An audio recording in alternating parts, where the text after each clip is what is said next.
শেখ হাসিনার একটা বক্তব্য আপনারা সম্প্রতি শুনেছেন সবাই, যে তিনি দেশে আসবেন, আসার পুরো প্রস্তুতি তাদের হচ্ছে। এর মধ্যে তার আশপাশের যেসব নেতারা আছে, জাহাঙ্গীর কবির নানক, তারপরে আরও বেশ কয়েকজনের ফেসবুক পেজে তারা পোস্ট করেছে যে তারা আসার প্রস্তুতি নিচ্ছে। গাজীপুরের সাবেক মেয়র জাহাঙ্গীর, সেও পোস্ট করেছে যে তারা পূর্ণ প্রস্তুতি নিচ্ছে। নেতাদেরকে ঘোষণা দিয়েই তাদেরকে প্রস্তুত থাকার জন্য আহ্বান জানানো হচ্ছে। বাংলাদেশে থাকা বেশ কিছু সাংবাদিকও তারাও এই একই ধরনের কথা বলছে, আসবে 6 মাসের মধ্যে, আসবে না। গোলাম ময়লা রনি সে নিজেই করেছে, শেখ হাসিনা আসবে, তবে 6 মাসের মধ্যে না, 6 মাসের পরে আর কি আসছে। তো আমার কাছে বেশ কয়েকজনের সাথে এই বিষয়টা নিয়ে কথা হয়েছে। আমার একজন, আমি নাম বলছি না, যে কোনো একজন খেলোয়াড়, আপনারা হয়তো বুঝে যাবেন, তিনি তার এক ঘনিষ্ঠ একজনের কাছে তিনি বলেছেন যে হঠাৎ করে তিনি আওয়ামী লীগের প্রতি এত প্রকাশ্যে আওয়ামী লীগের কথা বলছেন কেন, যে তিনি আওয়ামী লীগ করেন। আপনারা জানেন যে কে বলেছেন। তো তিনি তখন, যেহেতু ধরেন বাহ্যিকভাবে আমরা এখন যা দেখছি আওয়ামী লীগের, আওয়ামী লীগের তো ব্যাক করার কোনো সুযোগ, মনে করেন দেশে এখন বিএনপি কথার কথা থাকলো না, 6 মাস, 1 বছর, 1.5 বছর পরে মনে করেন বিএনপি থাকলো না, যদিও সেটার কোনো সুযোগ নাই। কারণ হয়েছে যে প্রধান বিরোধী দল যারা এখন আছে, আমি যতটুকু জানি প্রধান বিরোধী দলের সাথে সরকারি দলের টাই খুবই চমৎকার, এবং তারা মিলেমিশেই তারপরে দেশ চালাচ্ছে। অনেক ক্ষেত্রে অনেক বিরোধিতা আপনারা যেগুলো দেখছেন সেটা আসলে বিরোধিতা না, কিছু কিছু ক্ষেত্রে তো হচ্ছেই, কথার এদিক ওদিক তো মতের অমিল থাকবেই, সেটা খুবই স্বাভাবিক। কিন্তু আপনার মোটা দাগে যদি বলা হয়, দুই দলের ভেতরেই একটা সুনির্দিষ্ট আপনার পলিসি আছে, যে পলিসির বাইরে তারা যাবে না। অতএব বিএনপিকে সরানোর সুযোগ প্রধান বিরোধী দল যেহেতু সেটা চায় না, সো অন্য কেউ এসে তারপরে এই মুহূর্তে একটা আন্দোলন করে বা বিশাল কিছু করে তারপরে বিএনপি ক্ষমতা থেকে চলে যাবে, এই সুযোগটা আমার মনে হয় নাই। তো সেক্ষেত্রে মনে করেন কথার কথা, বিএনপি থাকবে না 6 মাস, 1 বছর, 1.5 বছর পরে, তাহলে হোয়াট ইজ নেক্সট? আপনার কি মনে হয় যে এই আওয়ামী লীগ তারপরে ক্ষমতায় আসবে, বিএনপি মনে করেন চলে গেল, বা বিএনপি বললো যে আমরা আরেকটা নির্বাচন দিব, দেশের অর্থনৈতিক অবস্থা মিলে আমরা খুব একটা ভালো শেপে নাই, আমরা একটা গণভোট দিলাম বা আরেকটা নির্বাচন দিলাম, দিয়ে তারপরে তারা একটা কিছু করলো? অথবা কথার কথা মনে করেন যে সেনা শাসন আসলো, অন্য কিছু আসলো, তারাও যদি এসে আওয়ামী লীগকে এখন ক্ষমতায় বসাইতে চায়, বাংলাদেশের মানুষ কি সেটা মেনে নেবে? অনেক বিরোধিতা আছে। মনে করেন আমি ডক্টর ইউনূসের অনেক কিছুতে আমি খুবই কষ্ট পেয়েছি, ও খুবই তাকে আমরা সবাই চেয়েছি 5 বছর, 10 বছর, 20 বছর সে থাক। আমি নিজে বলেছি, কয়েকবার বলেছি, সেই ব্যক্তি শেষ সময় পর্যন্ত এসে যত দিন যাচ্ছিল তত মনে হচ্ছিল যে এই কাজগুলো হচ্ছে না। ধরেন বিডিআরের মানুষগুলো এখন পর্যন্ত, সেই বিডিআরের লোকগুলো জেলখানায় কেন? আলেমদের অনেকে এখন পর্যন্ত জেলখানায় কেন? এই কাজগুলোতে সে শেষ করে দিয়ে যায় নাই। অতএব এগুলো যত দিন যাচ্ছিল তার প্রতি আমাদের আস্থা তত বেশি সংকট তৈরি হচ্ছিল। তো এই কাজগুলো হচ্ছিল। তারপরেও মনে করেন ডক্টর ইউনূসের সাথে আমি তার পছন্দ করি না এখন, কিন্তু শেখ হাসিনার প্রশ্নে কি ডক্টর ইউনূস আর আমার মধ্যে কোনো পার্থক্য আছে? আমি একই জিনিস চাই। আমি বিএনপির এখন অনেক কিছু দেখতে পারি না, বাট বিএনপি জামাতের মনে করেন অনেক কিছু দেখতে পারে না, কিন্তু শেখ হাসিনার প্রশ্নে বাংলাদেশের মানুষ এক, এটা কিন্তু আপনাকে আবার বুঝতে হবে। এনসিপি যত কিছু, যত ধান্দাবাজি চান্দাবাজি যত কিছুই করুক, পাশার চামড়া যে লাল হয়ে যাবে যদি আসে আপনার এই আওয়ামী লীগ ব্যাক করে, সেটা কিন্তু তারা ঠিকই বোঝে। অতএব এরকম কোনো কিছু হলে সবাই এক হয়ে যাবে। সো সেই সুযোগটা নাই। তারপরেও কিছু একটা হচ্ছে, যে কারণে সব দিক থেকে আওয়াজটা একই রকম হচ্ছে। আপনারা শেখ হাসিনার যে বক্তব্য শুনেছেন, তার নেতাদের ফেসবুকে যে পোস্ট, তারপরে বাংলাদেশের কিছু সাংবাদিক যে যারা কথিত নিরপেক্ষ সাংবাদিক হয়েছে এখন, অনেক নীতির কথা, জেলখানা থেকে যেই সাংবাদিকরা এই দেশের অনেক আকাম কুকামের সাথে, এই হাসিনার 3 তারিখ 4 তারিখেও যারা কিনা ছাত্রদেরকে নিধন করার জন্য যারা শেখ হাসিনাকে কুপরামর্শ দিয়েছে, তাদেরকে বাঁচানোর জন্য এখন এই সাংবাদিক প্রতিনিধি যাচ্ছে তারেক রহমানের সাথে দেখা করতে, এবং হয়তো তাদের ব্যাপারে মনে হয় তারেক রহমান নমনীয় হয়ে কিছু একটা করেও দিতে পারেন, এটা অবিশ্বাস করার কোনো কিছু নেই।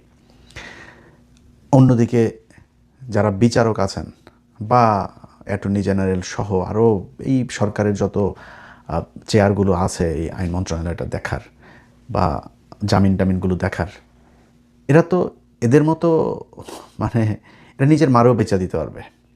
বাংলাদেশের যে বিচারক, এরকম অনেক বিচারক আছে, অনেক ভালো মানুষ, তাদেরকে সম্মান জানাই, বাট এই দেশে অনেক বিচারক আছে ওর মারেও বেচা দিতে পারবে। এরা মানুষের জীবন নিয়ে খেলা করে। এই যে আজকে এই যে রাইসা নাকি একটা মেয়ের ব্যাপারে শুনছেন না, আমি এটা নিয়ে খুব বড় কিছু মনে করি না, এটা খুব স্বাভাবিক। এই মেয়েটা দেখতে একটু কিউট, একটু ভাল লাগছে দেখতে, সুন্দরী একটা মেয়ে, এটার কারণে অনেকের অনেক মায়া লাগছে। ভাই বাংলাদেশের প্রতিদিন এরকম মারা যাচ্ছে, রেপ টেপ এরকম প্রতিদিনই এগুলো চলছে। এখন এর প্রতি আমরা আলাদা একটা ভালোবাসা দেখাচ্ছি, এই ভালোবাসা আবার বেশি দিন থাকবে না। যেই দেশের মানুষরে কি একটা বের হয়েছে না, ওই যে রাগ করলা না কি একটা, এইটা দিয়া যে দেশের মানুষরে ব্যস্ত রাখা যায়, এবং মানে কি একটা কথা বললো রাগ করলা, এটা সারা দেশে সবাই এটা নিয়ে পাগল। আরে এটা কি হইলো, ওটা কি মানে এটা নিয়ে বলার এত আলোচনা করার কী হলো? এই দেশের মানুষ এত বড় হালা, মানে কি বলবো, এটার আর কোনো সংজ্ঞায় আপনি সংজ্ঞায়িত করতে পারবেন না এই দেশের মানুষের নীতি নৈতিকতা বিবেক বোধ এগুলোকে। এরা এখন রাগ কল্যাণিয়া পড়ে আছে সবাই।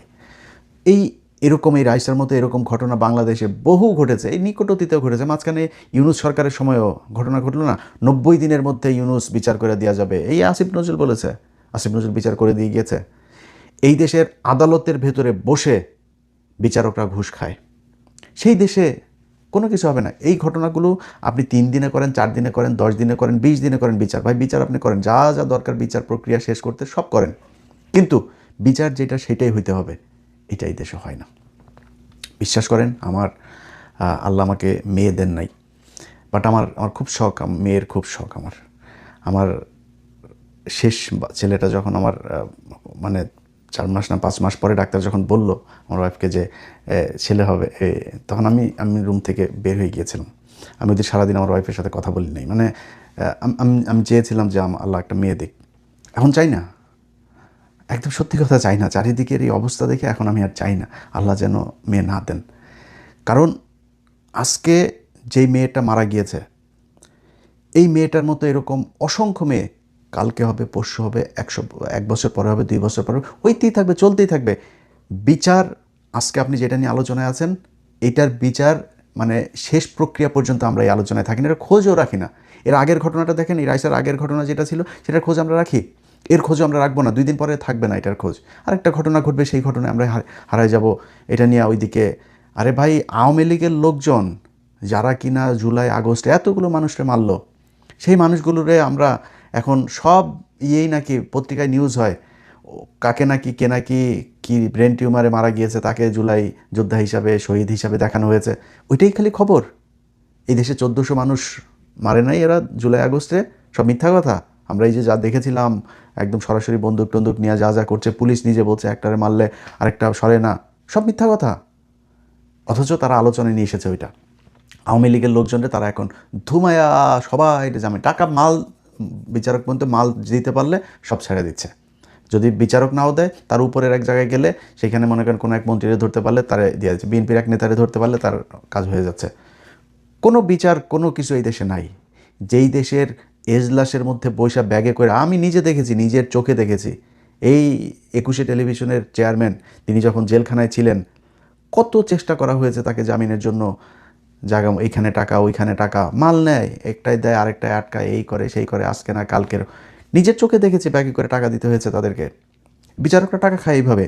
যেই দেশের এজলাসের মধ্যে বসে বিচারক টাকা খায়, ওই দেশে আপনি কিসের কোনোটারই পাবেন না, কোনোটারই বিচার পাবেন না, এটা তো নাই, কোনো বিচারই পাবেন না। তো এখন এই আওয়ামী লীগের লোকজনগুলোকে দেদারসে যেইভাবে আপনার ওর নাম কি, চিন্ময় দাসের ছাড়ার জন্য পাগল হয়ে গিয়েছে। তারপরে আওয়ামী লীগের স্পিকারের ধরার 1.5 দিনের মাথায়, বাবা রে বাবা কি স্পিড!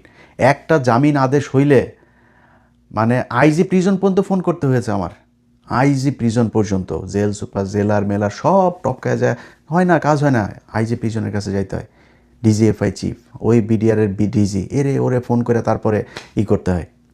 আর 1.5 দিনের মাথায় একদম স্পেশাল কোর্ট টোট বসায়া বাবারে জামিন হয়ে গেল স্পিকার। তারে এই স্পিকার কই ছিল জানেন? স্পিকারের কোত্থেকে ধরছে এটা আর বললাম না। স্পেশাল ট্রিটমেন্ট দিয়া তাকে রাখা হয়েছে, স্পেশাল ট্রিটমেন্ট দিয়া এজলাস বসানো হয়েছে, তারপরে রায় দেওয়া হয়েছে, স্পেশাল ক্যাটাগরি তাকে দ্রুততার সাথে তাকে বের করে দেওয়া হয়েছে। কেন? আজকে বিএনপি যদি মনে করে যে 15 বছরের কথা তারা সব ভুলে গিয়েছে, এবং ভুলে যেয়ে তারপরে আওয়ামী লীগকে আবার পুনর্বাসিত করে তারপরে তারা শান্তিতে থাকবে। চিটাগাঙে দেখছেন না কালকে কী ঘটনা ঘটেছে? প্রতিটা তারা এখন ওই যে ইঞ্জিনিয়ার মোশাররফ, আরে শালার বেটা সারা বছর চুরি করেছে, সারাটা জীবন চুরি করেছে, চোরের বাচ্চা একটা। এই চোরের বাচ্চাই বলে ওই এই তারা হাজার হাজার মানুষের দিয়ে আওয়ামী লীগের লোক, সব তো আওয়ামী লীগের লোক বাইরে, ওই দিনের ওই জানাজাতেই দেখা গিয়েছে হাজার হাজার মানুষ, তারা এসে আবার সেখানে জয় বাংলা জয় বঙ্গবন্ধুর মিছিল করে। আওয়ামী লীগের কার্যক্রম নিষিদ্ধ না? তো নিষিদ্ধ হলেও এখানে টেলিভিশনের সামনেই করা হয় নাই, পত্রিকার ক্যামেরাগুলোর সামনে তারা মিছিল করে নেই, ধরছেন তাদেরকে, বিচার করছেন।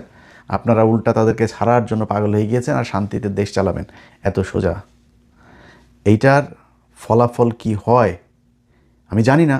শেখ হাসিনা কোন তাদের পরিকল্পনা কি চায়, কিভাবে তারা চিন্তা করছে যে তারা দেশে ঢুকবে, তারা আবার ফেরি করবে, জানি না আমি সেটা।